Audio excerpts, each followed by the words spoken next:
Creating an invoice in Google Sheets is similar to creating one in Excel. Here's a step-by-step guide to help you create an invoice in Google Sheets. Go to your Google Drive and open Google Sheets. Create a new blank spreadsheet.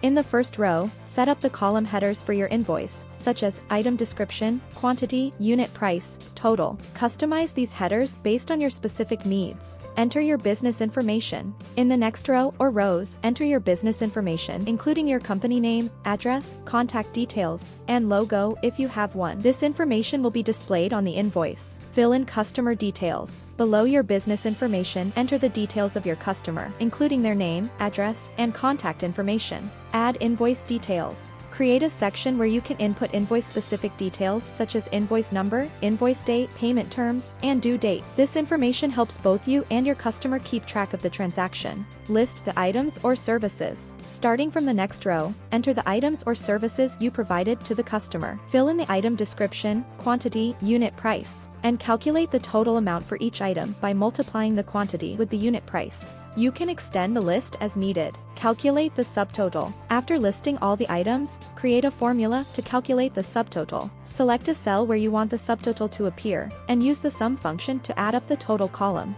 Apply taxes or discounts. If you need to apply taxes or discounts, create additional rows for these calculations. For taxes, multiply the subtotal by the tax rate, and for discounts, subtract the discount amount from the subtotal. Calculate the final total. After applying taxes or discounts, calculate the final total by adding the subtotal, taxes, or discounts. Display the result in a designated cell. Customize the appearance. Format your invoice to make it look professional. You can adjust column widths, apply cell borders, change font styles, and add colors to enhance the appearance. You may also consider using conditional formatting to highlight overdue payments or other important information. Save and share. Save your invoice in Google Sheets, and if you need to share it with your customer, you can either download it as a PDF or share the Google Sheets link directly. That's it. You have successfully created an invoice in Google Sheets.